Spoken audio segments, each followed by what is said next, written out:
The New York Knicks are on a 4-game losing streak yesterday. Big game rematch of the NBA playoffs, and they end up losing 121-90 to the Detroit Pistons. Pierre, I want to start with you, obviously, as our designated New York Knicks fan. How are you feeling when this little skid?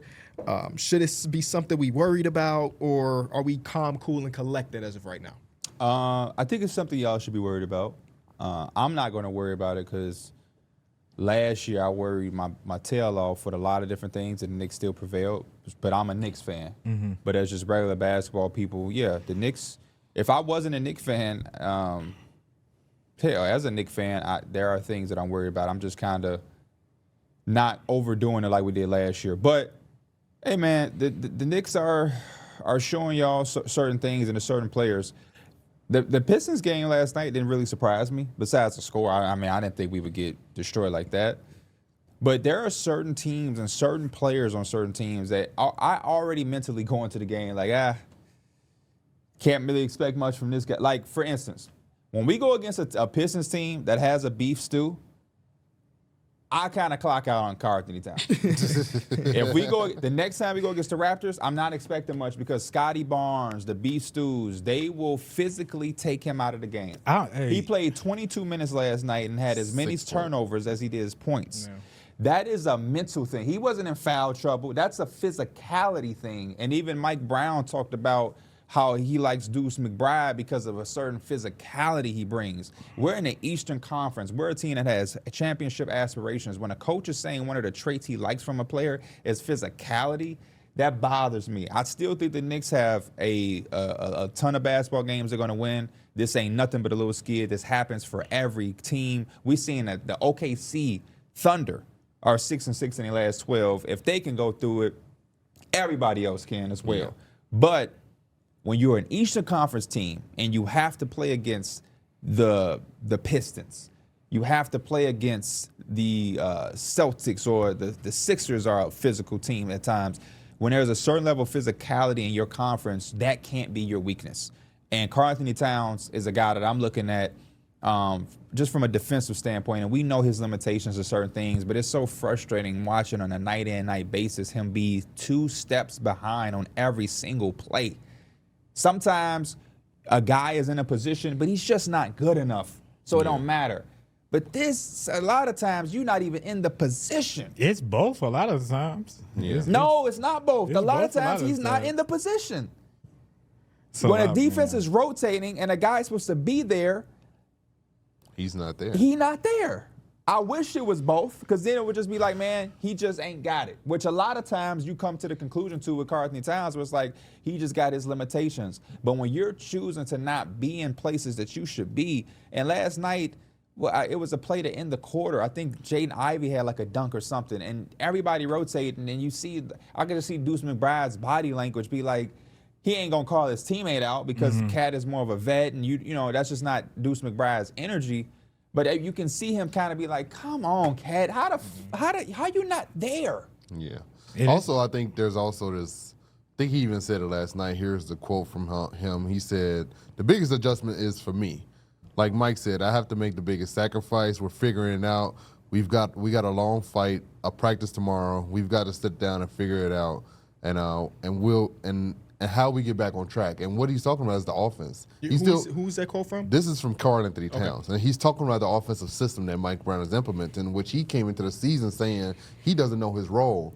And he's still saying that he doesn't know his role in the offense, and we're almost at All-Star break. And he is the number 2 option in the offense. Derek, where's the offense ranked? Where is it ranked? Where is it ranked? Oh, where is it ranked? I think y'all actually one of the top offenses. I think y'all actually one of the top offenses. What did it rank 3 weeks ago? I don't know. It was one of the top offenses then. They're number 4 for people. Stop talking to me about offense, Karl-Anthony Towns. I don't care if you don't know where you belong. The offense is surviving. It's been doing that all season long. Yes. They need you to do something defensively. Where has the defense ever been that high? No. You don't.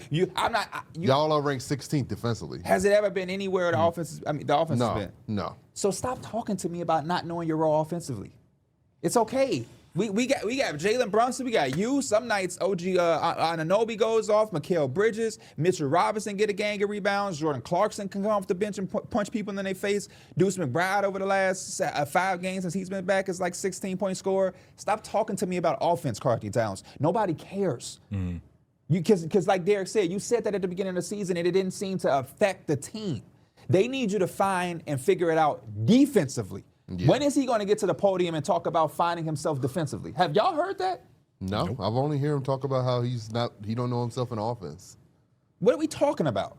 And I love Karl-Anthony Towns, but that's a problem to me. I didn't see that quote. I didn't see that. But you like come to the podium and talk about defense and and instead of talking about it, like deliver. And again, he has limitations. He's not going to ever be all defensive. I've come to that conclusion when he was in Minnesota. But there's a certain level as a 7-footer in a certain presence you can have. Hey, put somebody on their tailbone every once in a while. They're going to do it to you. Yeah. Beef Stewart busts your jaw open just from the level of competition, just because that's just the swag he bringing. He's not even a dirty player, but he has a certain intensity that just has shot his value through the roof. And I just feel like that's missing on our team. That's missing. Especially with Josh Hart Physicality is a skill at this point. Yes, physicality is a skill at this point. Beef Stew is one of the most beloved players, and we don't even talk about his skill set that he does have. Yeah. But just the physicality alone. Same with Josh Hart. Yeah. People love Josh Hart just from the physicality and the energy. And so it's like some of these guys got to come with that if they want to win a championship. If you don't want to win a championship and you just want to have like little moments and little runs, then hey, win the in-season tournament. Yeah, then that's fine. NBA Cup. NBA Cup, my bad. But when you got an owner talking about championship, you got y'all talking about a championship, you in the city of New York, where you know, close to where you're from, we talking championship. We could have did this, we could have did that against the Pacers. It's a vulnerable season right now. The Celtics just jumped in front of us. The physicality thing is huge. Last year when y'all went against Detroit in basketball, y'all did lose the physical battle, but not the offense, just overall talent level that y'all had compared to the inexperienced team was too much. And I don't think that won't work this year. Nowadays, y'all still win that talent battle, but the difference is not as high as it was last season. So it leaves y'all more vulnerable now than it would have then.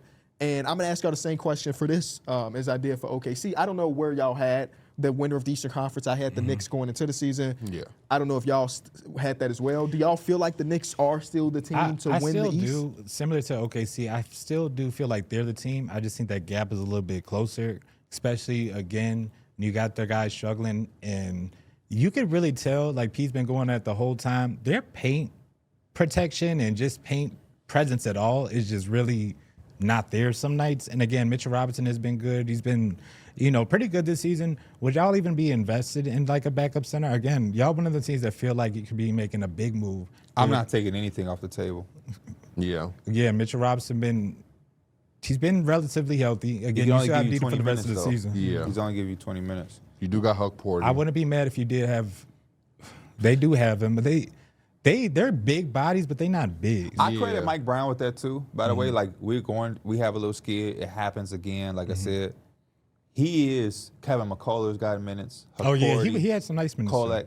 We need Diawara. Diawara. Also, I need more of that because these guys do have to understand that like you can be replaced in a certain game. And in a playoff game, if X, Y, and Z ain't showing up, he has the trust of going Tyler Kolak, and he went small with Deuce McBride, and Karl-Anthony Towns only played 22 minutes. I think that's how you get your point across. You can't hold a player accountable, but he still plays 35 minutes. Yeah. You know what I mean? So I do like that from Mike Brown, is that we are going to try different things. I do still like us, like Mike said, but that gap is evaporated. Yeah, I still got Knicks.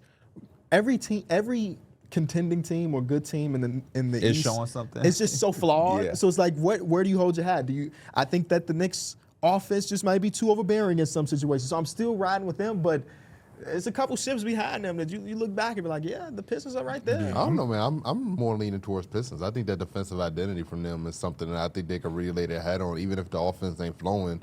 I don't really see the Knicks really like just locking somebody up in a series, even if their offense ain't going. They need their offense to click. I agree with you, but if there's one team that they have certain spacing things that in a 7-game series, you don't have to be OKC defense. The Asar Jalen Brunson matchup it's been fun to watch, man. Asar is really he's getting his reps on him too. Like he's seen Jalen Brunson a couple times. We need the Pistons to keep coughing up that ball. They do that a lot.